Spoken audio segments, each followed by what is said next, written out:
Hello everybody, today in this video I'll be teaching you the very basics of the brand new extract shooter slash battle royale called Hawked. I originally decided to make this guide mostly to cover new player questions that were asked to me while streaming the game. However, I quickly realized that it'd be actually easier to do a basic general overview of the game, mostly aimed towards educating new players, so that's what we're doing here.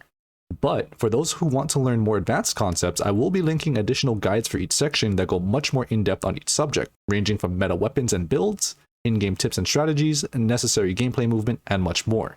I'll also link those videos down in the description so that you guys can find them more easily. Now that we can really get started, I'll answer the number one question that I've been constantly asked. What is Hawked? Hawked is a brand new PvPvE extract shooter that's themed around the concept of treasure hunting. You work for an organization called Grail who are investigating an island called Exile that belongs to a now long-lost human civilization. It's currently overrun by lizard folk, dubbed disciples, who are searching for treasures in the form of valuable trinkets and powerful artifacts. These treasures are stashed away in ruins and temples littered throughout the island, which are guarded by various traps and puzzles. Your job as a renegade is to navigate this dangerous island and recover as many of these treasures as you can. This leads into the main gameplay loop of Hawked. Embark to Exile, loot some gear, reveal glyphs by completing puzzles and activities, using these glyphs to unlock the treasury that holds the main artifact, and extract said artifact to get your big payday. Sounds simple enough, right? Well, tell that to the other players who are after the same artifact that you're after. On Exile, anything goes, so do what needs to be done to ensure you bring your haul back home. We'll get more into the gameplay a bit later, but first off, we'll start off with, well, where you first start off. Welcome to the Riftwake, which is your hub for all the things that you need to prepare for your adventures in Hawked. Starting with pointing out a few things on your HUD, in the upper right you have a list of your currencies. Going from left to right, the green icon is Geocache, which is the premium currency used for purchasing cosmetics, battle passes, and Grail Plus subscriptions. Grail Plus is essentially a premium status for your account, which grants you access to a few extras in-game, most noticeably of which being extra daily and weekly quests to level your battle pass and a third trinket slot called a lockbox. Similar to Escape from Tarkov's container system, this lockbox will hold a single trinket, not an artifact, that you loot, and will bring it back to the Riftwake with you should you meet an untimely end on Exile.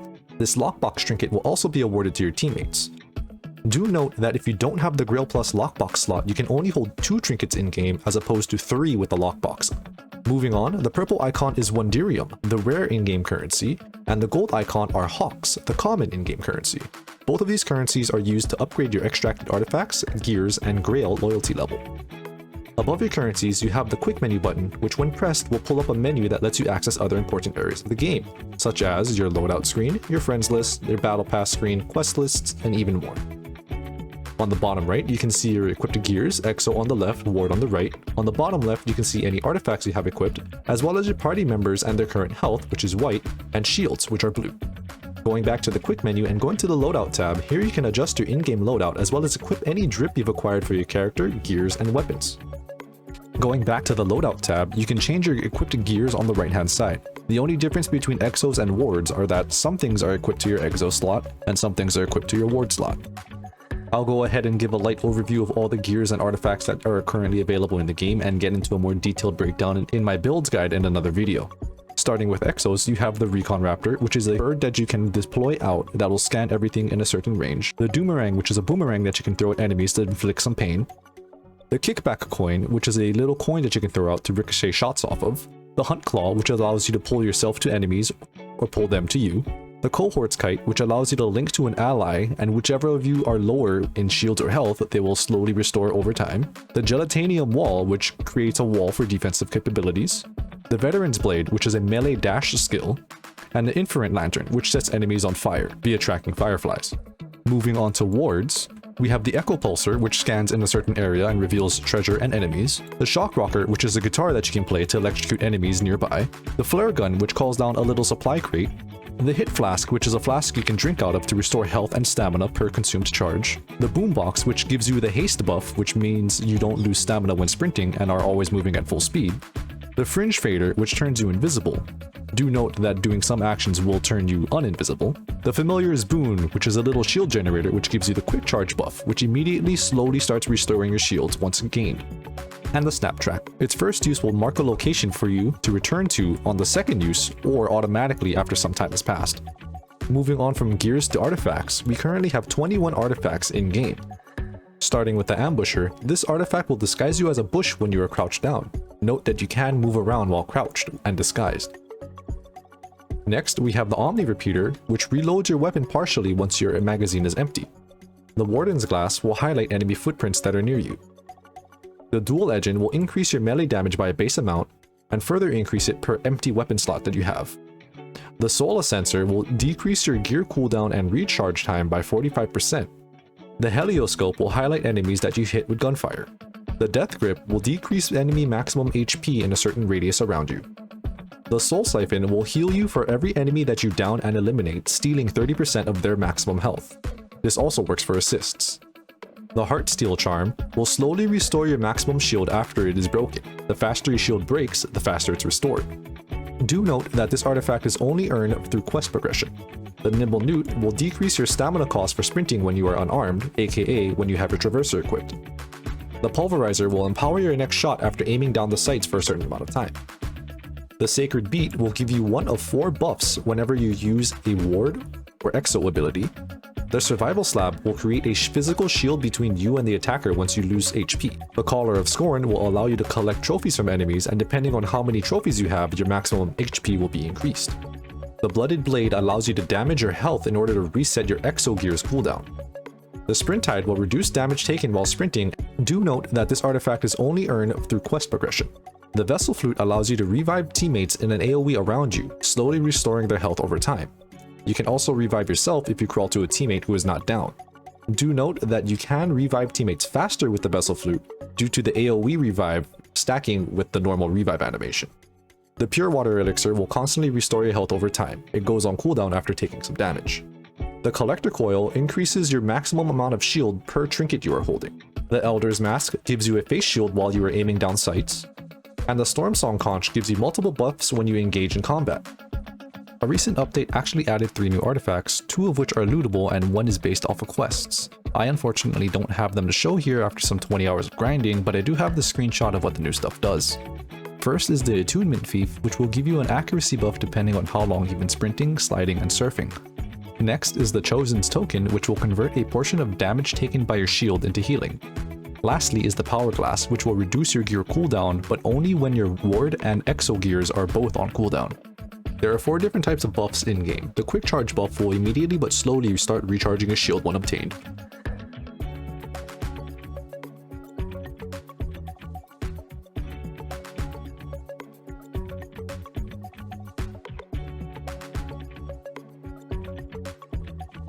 The Handling buff, which will reduce the time needed to aim, reload, and switch your weapons.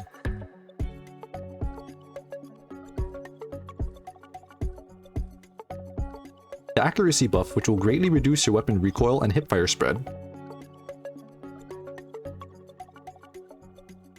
And the Haste buff, which maximizes your sprint speed and constantly restores your stamina.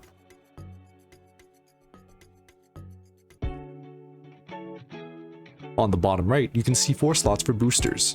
Any equipped booster will give your character special effects when you bring them to exile. Boosters are the only equipable thing in Hawked that you will lose on death. More boosters can be bought from the NPC Geo for Hawks.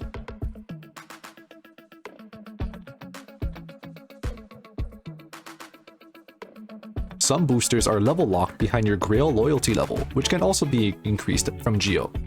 The early levels will take Hawks, while the later levels will take Wandirium. The current max loyalty level is 10. Lightly going over all the boosters in game, Maximum Effort will give you an extra 50 health boost. This is not maximum health, this is just temporary health.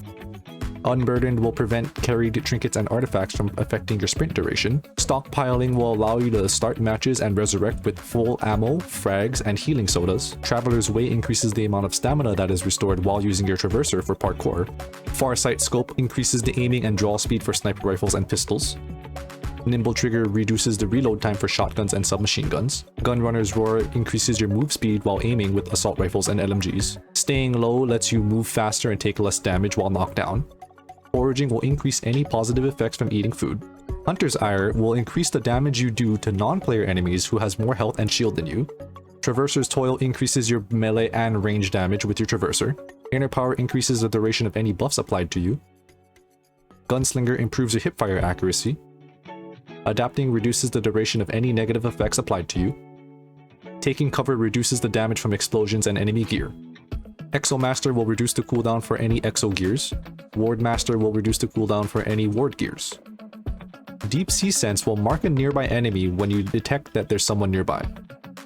Now that we're done going over literally every gear, artifact, and booster in the game, I'll be giving out a few tips and recommendations for new players who are wondering what to start doing first. First of all, I would recommend that you put some money towards upgrading your loyalty level. It doesn't need to be that high. Personally, I was at level 4 for most of my time playing this game and only recently unlocked up to level 8. Doing so will allow you to unlock some starter gear and boosters that you can use for your future games. As far as recommended gears go, I would highly recommend Doomerang as it is a simple extra burst of damage that can help you in any fight.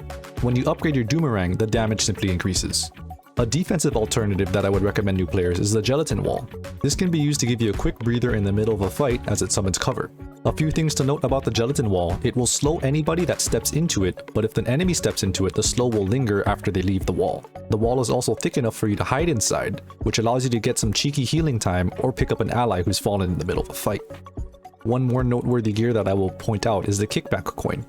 This lets you ricochet shots off the coin to get around enemies who are taking cover. If you use it well, you can get around enemies' cover while keeping covered yourself. For wards, I would recommend the Boombox as it helps you maintain your stamina in this game, which in all honesty is pretty rough when you're first starting off. Alternatively, the Familiar's Boon is a very good support for your entire team as it applies the quick charge buff to anyone in a small circle around it. Going from gears to boosters, I would only recommend new players to run maximum effort. This gives you an extra 50 green health, which is not recoverable once you lose it. This extra 50 health can really make or break some of your fights. As far as other boosters go, I wouldn't really recommend new players to run many because this really digs into your wallet if you start dying too often. When you fail to extract from exile, you will lose 1 charge of every booster that you have equipped. So even if you have 4 of the cheapest boosters equipped, that's 4,000 times 4, you will be losing 16,000 hawks for every failed extract. When you start to level up your Grail level, you'll start unlocking better boosters such as this Gunslinger one. Personally for me, I love to run this as it increases my hipfire, which I'm constantly doing. My tip for you guys would be to look at all the boosters and see which ones you would want to aim towards unlocking. But do pay attention to the cost and how much hawks you have left over, because it can easily dig into your wallet before you realize it. Going from recommended boosters to recommended artifacts, it really just depends which artifact you manage to extract at the end of the game. I will point out some that you should keep an eye out for though. Omni Repeater is probably one of my favorites. This one will partially reload your gun once your magazine empties. When you upgrade it to Legendary, the effect takes place anytime you knock or eliminate an enemy. These extra bullets are insanely helpful for turning the tide of a fight.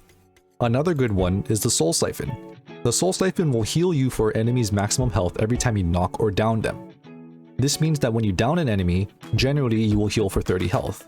When you eliminate an enemy, you will heal again for an extra 30 health. When Soul Siphon is upgraded to Legendary, you will overheal to a maximum of 200 extra health. And of course, this extra health can greatly turn the tide of any fight. Another meta artifact right now is the Death Grip. The Death Grip will reduce the maximum health of all enemies in a radius around you by 20. When you upgrade it to Legendary, that amount turns into 30. This is a very good artifact for hyper-aggressive builds where you need to get close to your enemies. You get close, you reduce their health, and now you're more likely to win the fight because they have less health than you right off the bat. A few other good artifacts that I will point out. If you wanted to play a support style, the Vessel Flute is insanely good for reviving teammates in the middle of a fight. It can really turn the tide of the battle if the enemy is not paying attention and you manage to pick up your teammates for free. Another good one is the Elder's Mask. This gives you a face shield that can absorb damage. If the enemy just so happens to hit the face shield while you're fighting, that's a free shot that you absorbed and took no damage for. One other tip that I will point out, because I know you guys are always asking me this, is if you should sell or deconstruct your loot. Generally speaking, I will always recommend you deconstruct your loot first, because Wondirium is much harder to get a hold of than Hawks. Notice how I only get 20,000 Wondirium for deconstructing all this loot. Meanwhile, I get 1.2 million Hawks for selling all this loot. My last tip for new players would honestly be to just experiment with all the gears, boosters, and artifacts at your disposal to build something that works best for you. The thing that I like best about this game is that it's very mix and match and you are what you wear kind of style. Returning to the Riftwake, we have a few people from Grail that are here to help you out on your adventure. We have Bjorn, who frankly just likes to yell at you whenever you die. We have Bodhi, who thinks the reviving mechanics in this game is due to some funky magic. We have Cynthia, who doesn't know the definition of work-appropriate attire. We have Nelly, who handles all the contracts that you'll be completing throughout the game. More on this a little bit later. And we have Geo, the one-stop shop for all your Grail needs. I honestly like Geo the best for extremely obvious reasons. Going back to Nelly in regard to the contracts. Contracts are currently the only ranked system in the game. You complete challenges in-game, such as defeating disciples which reverse your slingshots, meleeing disciples in a single match, etc., and you will get league points, these purple ones over here. Depending on how many league points you have, you will be placed into a league. The entry score is listed under the leagues tab. At the end of each contract season, you will get the completion reward depending on the league that you were in, which includes a banner, some hawks, some wonderium, and a small amount of the premium currency. This league entry score will constantly be updated depending on other players' score as well. This means that you have to maintain your top 1% for diamond rank, top 5% for platinum rank, top 10% for gold rank, etc. So, as a result, it's completely possible for this league entry score to increase past your total score, and you end up dropping a league. In regards to the contracts that you need to complete, they will cycle out every few days. As you can see, this Predator one will expire and refresh in 1 day and 1 hour. Personally, I classify the contracts into 3 different categories. One dealing with PvE things, such as this one, Bouncer, eliminate 60 disciples with melee damage in a single match. PvP things, such as Shotgun, deal 5,000 shotgun damage to renegades. And a third one that we can't see currently because it's simply not in rotation, which deals with looting, such as looting 3 rare trinkets in 1 match. Here's a personal tip from me in regards to the contracts. From what I've noticed, generally speaking, the looting portion of the contracts are the easiest to grind out. So if you wanted to grind out your rank, wait until the looting contracts are in play and grind out one of the repeatable looting quests, rather than trying to grind out things such as killing 60 disciples with melee damage, never mind trying to even find 60 disciples in 1 game. Some of these contracts are one-time completion, while others are repeatable. Note the little icon over here that indicates that this Far Shot quest is repeatable. Going back to Geo, we previously visited him to show you that you can buy boosters. But that's not the only thing that you can do from Geo. Geo is your main way to sell off your trinkets and artifacts to earn Wonderium and Hawks. Trinkets are lesser valuables that you'll find scattered around Exile. Green ones can only be sold, while blue ones can be deconstructed and sold. Once again, generally speaking, I would recommend that you deconstruct first, then sell the remnants. You can also do the same with your artifacts. This screen will list all the artifacts currently in your possession. You can deconstruct or sell any duplicates that you have. Should you accidentally sell something that you didn't want, you can easily rebuy it from Geo as well. Note how I sold that for 1000 Wonderium. If we go back to the Buy tab and head over to the Artifact section, I can scroll down and I will see that the Sprint Tide is available for purchase for 1000 Wonderium, which was the price that I sold it for. Heading back to the Buy tab again, Geo is where you can buy gears and wards, a numerous amount of boosters, rebuy your artifacts should you accidentally sell them, and lastly buy some cosmetics should you have some hawks to spare. The last thing that you can do at Geo is increase your loyalty level. Once again, early loyalty levels will cause hawks to increase, while later loyalty levels will cost Wonderium. As you increase your loyalty level, you will unlock additional gears and boosters for your character to use. Aside from your Grail loyalty level, there's one additional level system that you must pay attention to. In your profile, you can see your character level. Your character level will simply increase as you play the game. There are a few things that are level locked behind your character level, such as unlocking booster slots at level 4, 8, 12, and 16, unlocking the ability to level up gear and artifacts at level 5, unlocking contracts at level 7, and unlocking various amounts of drip at level 20, 40, 60, 80, and 100. Heading down from Geo, on the left-hand side, you have your quarters. At your quarters, you can replay the tutorial should you need to. On the right-hand side, you have the firing range, which contains every lootable item that you can find on Exile in regards to combat. Let's actually head into the firing range for a few minutes to show you guys all the equipment that you'll find on Exile. In the firing range, to no one's surprise, is a natural firing range. To the left, right, and behind of you, you will see every single gun that's in the game. You can simply go up to these and equip the gun by holding the interact button and tapping the interact button to change the rarity if you want to test that out. To the left and right, you will also see different pieces of gear that you can try out, various shields, boosters, consumables, and throwables. You can equip 3 different types of mods on Exile: a shield mod, a personal mod, and a weapon mod. If you open your inventory from the screen, you can see the mods on the bottom right. As far as variety goes, you have 4 different varying shield tiers. Each shield tier increases the amount of shield that you get. with the only exception being the orange shield, which does not increase your shield, but instead reduces shield cooldown.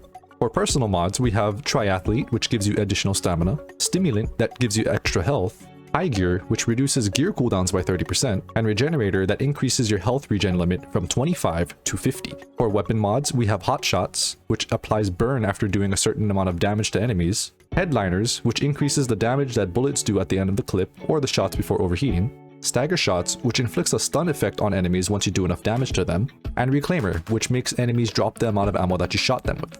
On the opposite side, we have all the consumables and throwables in the game. We have a healing fruit, which is just healing soda but in consumable form. We have the shield up heal, which gives you a temporary shield boost of 15 up to a maximum of 150. We have the heal o cola, which are the healing potions in the game. And we have the health up cocktail, which gives you a temporary health boost of 10 each, up to a maximum of 200. We have the revive kit, which functions as a self-revive once you're down. We have the strange fruit, which will drop a consumable item randomly every 45 seconds. And we have the haste shroom, which grants the haste buff for 20 seconds. In regards to throwables, we have your good old frag grenade.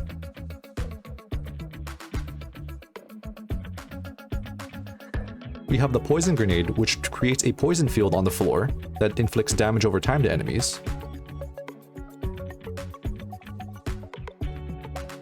We have the stun grenade, which doesn't do a whole lot of damage, but will inflict a stun effect to enemies that are hit.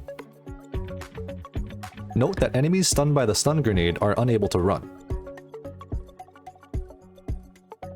And we have the anti-shield grenade, which similar to the poison grenade creates a field, but instead of poisoning, instantly destroys the shield of anyone that walks in. Note that this will friendly fire. As for tips for new players in regards to mods and consumables, for shields, of course, go for the biggest shield you can get. For personal mods, Stimulant is probably the best as it gives you increased max health, but honestly, they're all good in their own way. For weapon mods, Hot Shots would be best in slot, followed by Headliners, or Stagger Shots as second best in slot. For consumables, make sure you're always topped off on Heal Cola, and eat everything else that you can, as more health and more shield is always a good thing. For grenades, Frag Grenade would be your best bet, but then again, don't be scared to experiment with the other ones. Also, if you open your inventory menu, you can drop items if you need to, whether it be revive kits, healing for teammates, shield swaps, trinkets, and even artifacts. Next, I'll be giving a very quick overview of all the guns in the game. In Hawked, there are two significant different types of weapons: energy weapons, which don't require reloading but have overheating mechanisms, and normal weapons, which uses plain ammo and efficient ammo. Starting with assault rifles, we have the Tight Frame, which is a semi-automatic DMR, the Full Auto Z, the Burst Fire Trident Max, the Burst Fire Steady 2020, the Semi-Automatic Phantom, the Full Auto Energy Penumbra, at least I think that's how you say it. Moving on to SMGs, we have the Burst Fire Moonduster, the Duonic, which shoots 2 bullets at once, but also uses 2 bullets per shot, the Full Auto Gar, and the Full Auto Mazakin. Moving on to the shotguns, we have the Full Auto Tyrant,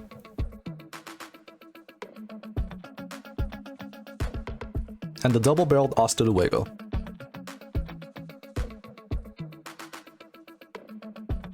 And the pump-action Muldoon.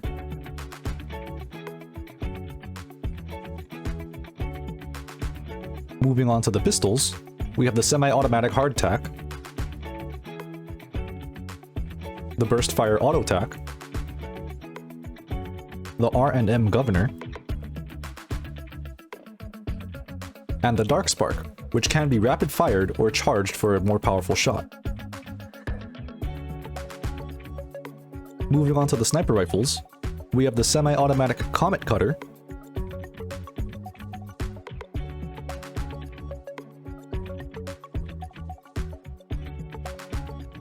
the bolt-action Peller,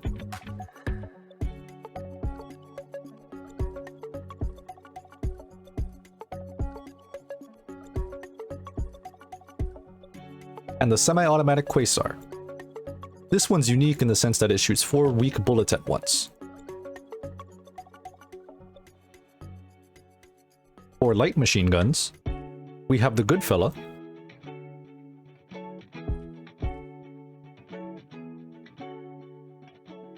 and the foul star.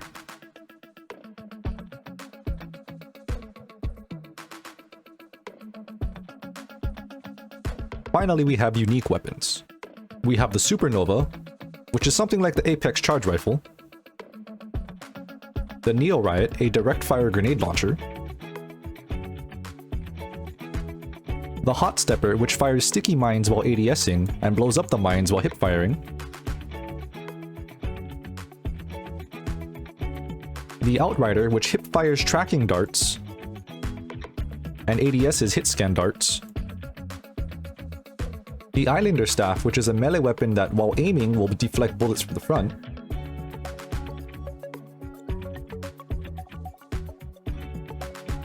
the Ultra Hammer, which charges up a melee attack when aiming,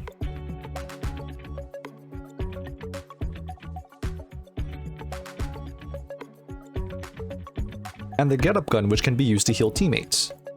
Hip firing will create an AoE heal field, while aiming will create a heal shot. My tips to new players who are asking about guns would be to play around in the firing range and find something that you like. Currently, the meta involves using rapid-fire close-range guns to rush your opponents, but metas change over time in all games, so what works at the time of making this video might get nerfed into the ground in the future update.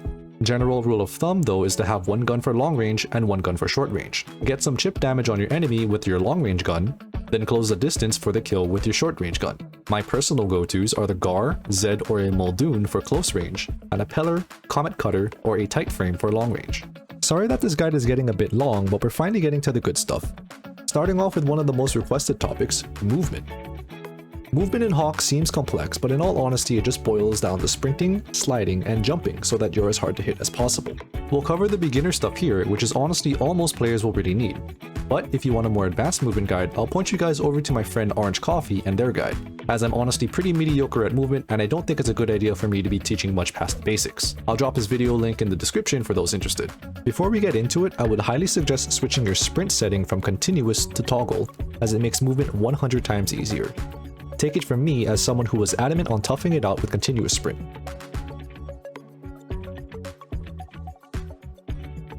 Starting from the very basics, if you crouch while sprinting, you will perform a slide. Sliding is beneficial because you will maintain your sprinting speed, not consume stamina, and if you slide for long enough, you'll actually start to regain stamina. Sliding down a hill will increase your sliding momentum, so always slide down hills if possible. It's also just very fun to do. Taking this a step further, if you jump at any time during your sliding animation, you will do a little front flip. This animation allows you to just instantly start running again after sliding, opposed to awkwardly crouch walking at the end of your slide.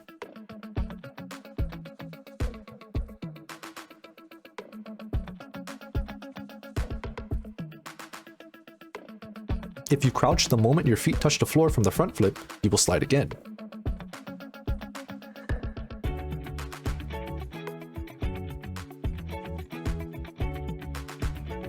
Chain these animations together, and you have the movement sequence that is your go-to method for traveling around in the game. Once you get it down, you can sprint for almost forever.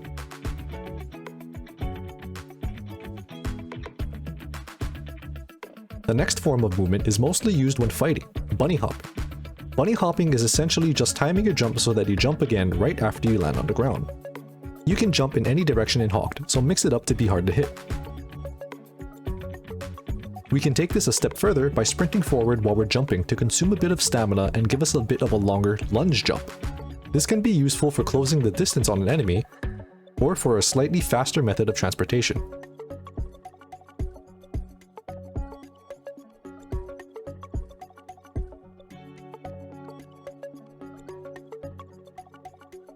Make sure to be tricky with how you chain all of these movement tips together, and it can look a little something like this.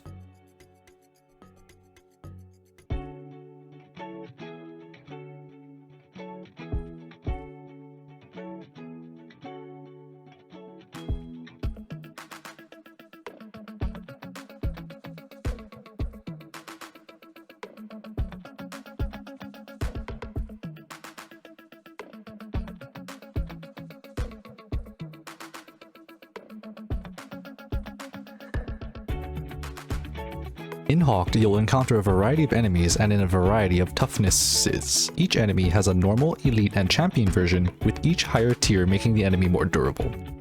Generally speaking, the closer you get to the treasury, the stronger the enemies you'll encounter. The most basic enemy in the game is the Ripclaw, and they come in two different versions, a purple-blue melee version and a red ranged version. Their upgraded versions can have more health, wear bone armor, and sometimes can use an acid breath attack. After the Ripclaw, we have the Croaker. Croakers will attack you from a distance using throwable claws and an acid projectile attack. Their upgraded versions wear bone armor and have a deadlier acid projectile attack. Next, we have the highest priority target in the game, the Fanatic. The Fanatic can shield and heal their allies, which can be very troublesome as they mostly show up alongside a pack of other disciples. Their upgraded versions can support more allies, with the champion tier Fanatic being able to shield, heal, and increase the damage of all nearby disciples. Slab scales are the beefy boys of the disciple army. Expect to put a good amount of bullets into one before it falls. Slab scales are surprisingly swift melee enemies who will chase you down with their heavy weaponry. Upgraded versions have bone armor, with their champion tier having an unbreakable bullet-blocking steel shoulder plate. Grizzlebacks are very similar to slab scales, but they're just armored everywhere. Their only vulnerable spot is their glowing red chest. Fun fact, you can actually blow up a Grizzleback's armor using the red barrels scattered around the map, which will revert it back to its unarmored form.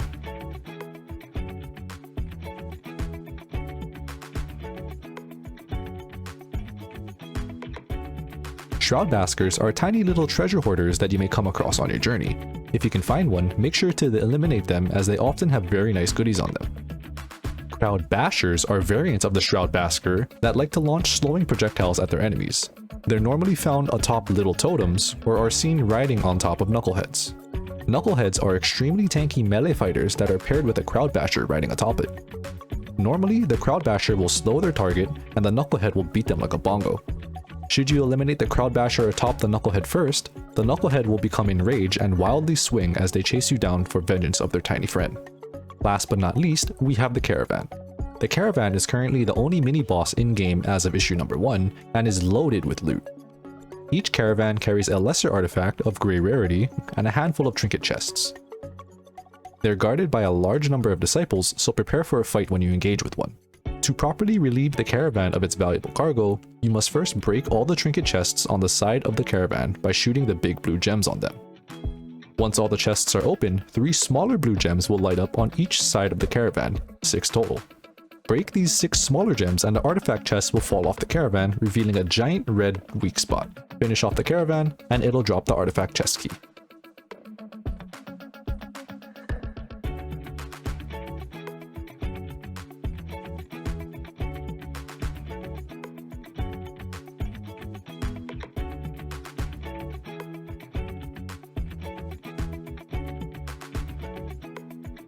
Glyphs are the key to opening the treasury in Hawked.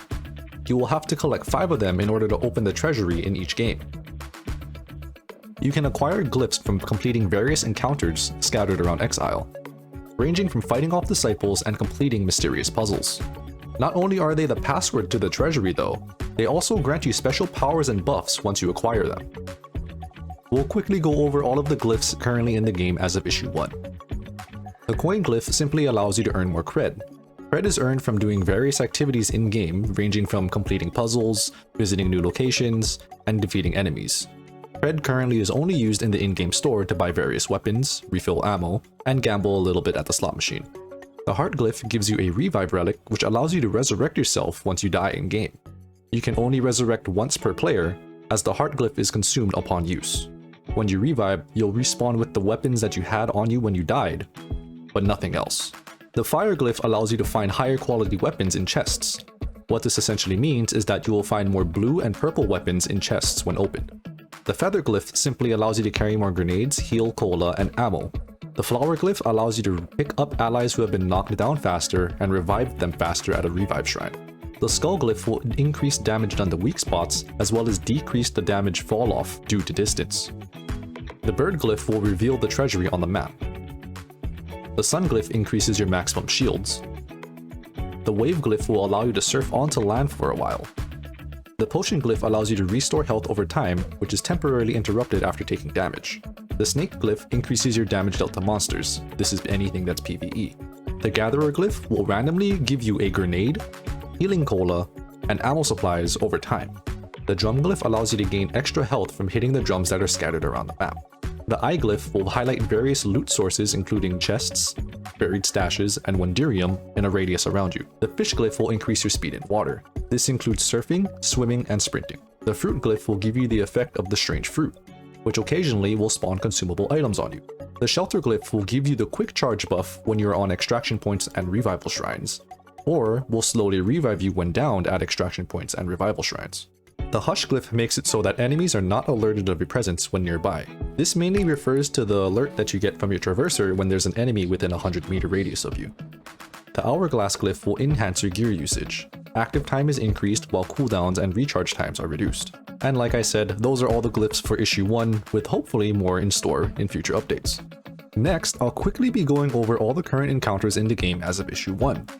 Do note that there is an encounter tooltip in the upper left of your screen that will describe what you need to do that sometimes pops up as you approach a puzzle. There are 11 different encounters, each requiring you to either solve a puzzle or fight PvE enemies. Starting with the fighting encounters, personally dubbed Guide the Fish, you'll see a handful of enemies guarding a fish familiar in a prison cell. Defeat the enemies and follow the fish to a pillar, which will unlock the glyph. Next, we have an enemy encampment. Very straightforward, defeat all the enemies in the camp and the glyph in the center will unlock. A word of advice, feel free to use the traps and barrels scattered throughout the camp in order to speed this up. Next, we have our first round-based encounter, the Waterfall Tower. This spawns enemies in waves as you stand on a plate, which causes a tower in the center of said plate to rotate and align. Once the tower is straightened, the glyph will unlock. Note that you don't actually need to kill all the enemies to unlock this glyph, you just need to stand on the plate for long enough. Moving on to some of the more difficult fight encounters, we have the Grizzleback Shrine. This will spawn a Grizzleback, which is a slab scale variant that is armored everywhere except for on its chest and belly. Defeat the Grizzleback and anything else that spawned with it, and the glyph will unlock. Do note that you can destroy the Grizzleback's armor with explosive barrels, which are sometimes scattered around the arena, and utilize any nearby traps to make this fight trivial.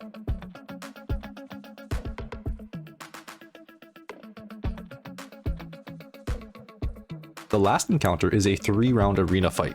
This encounter pits you against 3 waves of enemies of increasing strength, which are summoned by breaking the blue gem atop the totems surrounding the arena. Simply summon and eliminate all 3 waves and the glyph in the center will unlock. Next, we have the puzzle encounters. First on the list is the floor dials. Shoot the crystal on each dial to rotate it clockwise. Simply observe each dial and rotate them so that the glyph that appears on all 4 dials faces the center totem. Next, we have the Glyph Tower. In this puzzle, you'll see 3 small pillars surrounding one large pillar. On the large pillar, you'll notice 3 glyphs each with a blue crystal on each side. If you shoot the crystal, the corresponding glyph will rotate to reveal a different glyph. Simply rotate the glyphs on the large tower until they match the glyphs that are shown on the small towers. This next puzzle is dubbed the Aim Labs tree, as it simply requires you to shoot the glowing targets after activating the puzzle. There is also a variant of this Aim Labs tree where the crystals will explode and light you on fire should they not be shot in time. This is indicated by the crystals slowly turning from blue to red and eventually blowing up.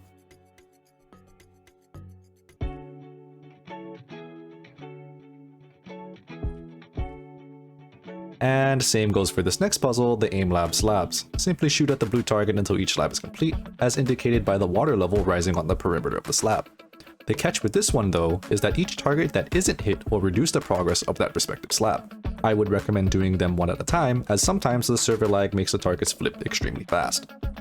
Next, we have a variation of the last puzzle, which requires you to play a memory minigame between the 2 slabs instead of playing Aim Labs on them. There's no penalty for incorrect guesses, so just keep at it for this one. Up next is another memory-based puzzle, which I refer to as the Temple Doors. Shoot the blue activator crystal to reveal a pattern that's revealed one by one. Simply copy the pattern in order once the wall of crystals turns blue, and the door will open.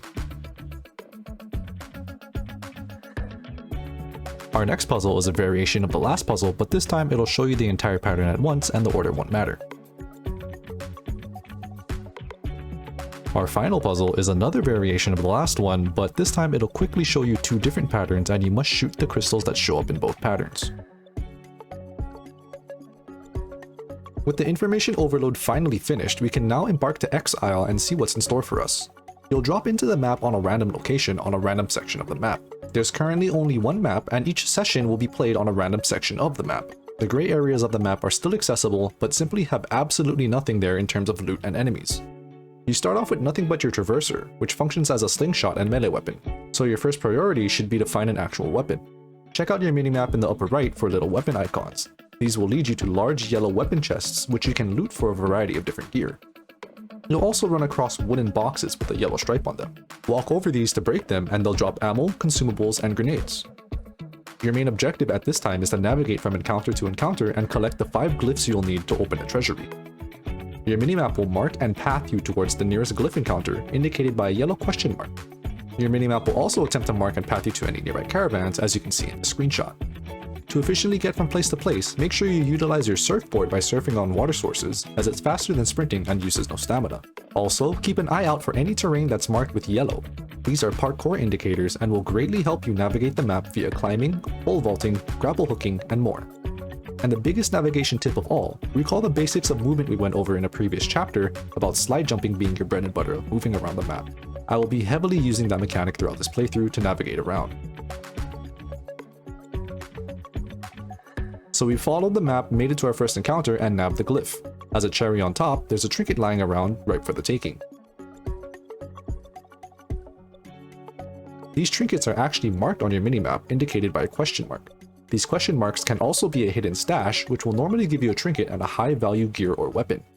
Nelly will chime in when you're near one of these stashes and tell you that you're going to have to play hot or cold with your traverser to find it. Basically, the more your traverser beeps, the closer you are to the stash.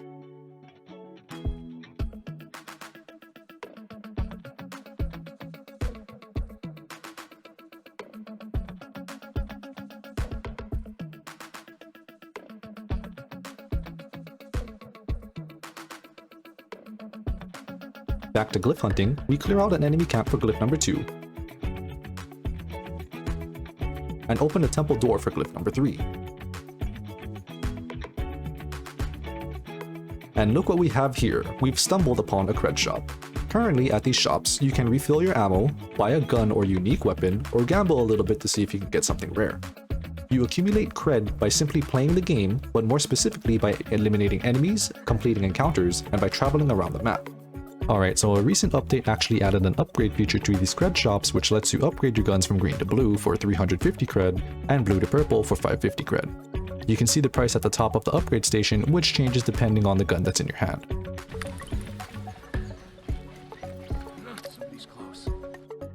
Did you hear that? Every so often you'll see a red warning icon and hear a little cranking alert sound from your traverser, followed by a warning line from your character. That was your traverser alerting you that there's an enemy player within 100 meters of you. This has a cooldown of 60 seconds and is an extremely important audio cue to pay attention to in Hawked.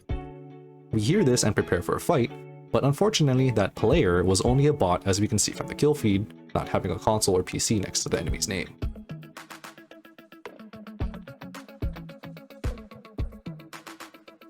We decided to extract a few trinkets we have on us since we're so close to an extract zone. These are indicated by the blue arrows shown on the minimap. Each game there will only be a handful of these extract locations active, so make sure to make note of where they are in each game. As an extra layer of safety, we pop the little invisibility crystal to make us a bit harder to see. Extracts take 25 seconds to secure and are interruptible should an enemy step onto the extract area before it's done. Enemies within 100 meters of the extract can see that you're attempting to secure the area via a red progress bar above the extract, similar to the green progress bar that you see when you're extracting.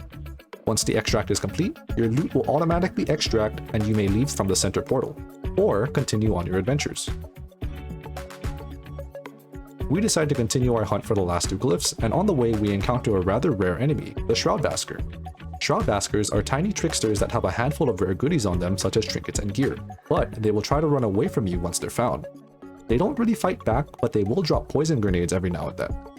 Unfortunately for us, this one got away, so we simply press forward. We get our 4th glyph from the Aim Labs tree, and decide to take on the caravan that wandered up to us. We first destroy the trinket chests and loot the goodies, then remove the armor by destroying the weak points on the caravan's sides.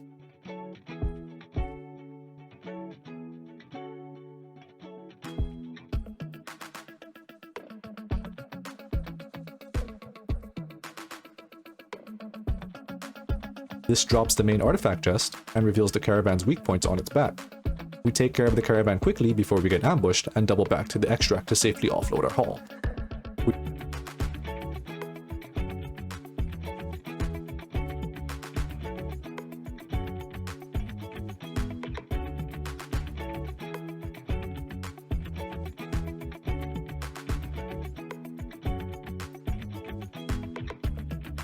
We try to be quick about it, as once we pick up the artifact, we're marked on the map and the entire lobby can see a highlighted area of where we're located.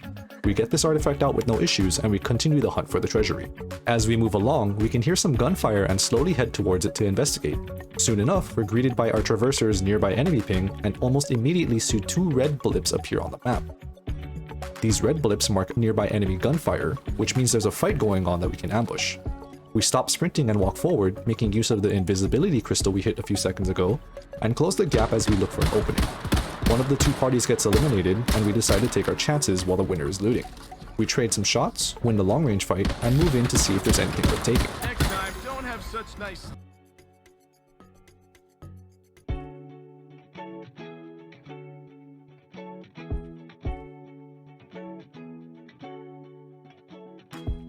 While leaving the scene of the crime, we get ambushed by a slightly late third party. But we make quick work of him in a close-range fight by using some simple downhill slide jumping movement to avoid their shots. We're going to double back and quickly review this fight, pointing out the enemy's biggest mistake, simply standing still.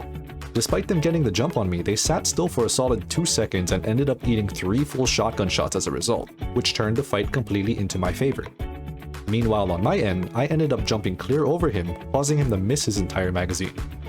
Main takeaway to new players from this fight, keep moving around and try not to stand still.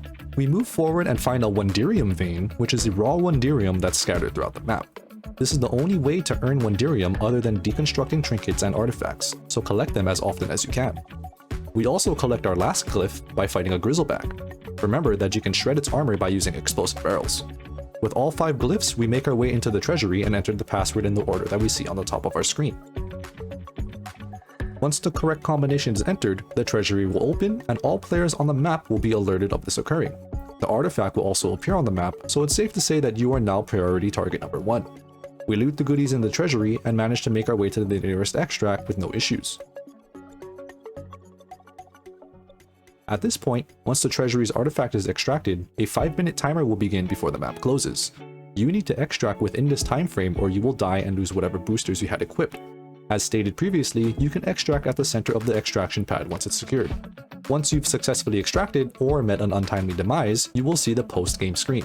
This screen will show you all the loot that you've extracted from that match, as well as show a list of all players who were in that game, alongside various in-game stats such as total loot value and total damage done.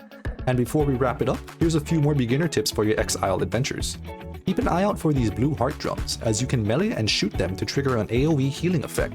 In this clip, you can see my health increasing past the maximum of 100. That's because I have the drum glyph in this game. This leads into my next tip, which is to pay attention to which glyphs you acquire in each session, as a lot of them will alter the game a lot more than you think. Hush glyph, heart glyph, and drum glyph are the ones that alter a session the most due to them disabling enemy nearby pings, the hush glyph, allowing for someone to resurrect after death, the heart glyph, and essentially giving the entire lobby 200 health for every fight, the drum glyph. Be on the lookout for haste mushrooms on the floor to help you travel around a little bit easier. Running over them gives a short haste buff, which helps your stamina recovery. Utilize traps scattered throughout the map to speed up PvE encounters. You can duck under most of the traps in the game, such as these blade traps frequently found in enemy camps, and the dart traps that you will encounter in the treasury ruins, which are indicated by a slightly elevated pressure plate on the floor. These can also be easily jumped over to avoid triggering the darts at all. Some traps can also be disarmed by shooting the blue activator crystal that's nearby, such as this flame trap. When fighting, don't forget to throw your grenades. Normal explosive grenades don't have friendly fire, so don't be afraid to throw some in there to support a rushing teammate or just in general for free damage. The hitbox and numbers on the grenades are very generous in this game, so make the most of it.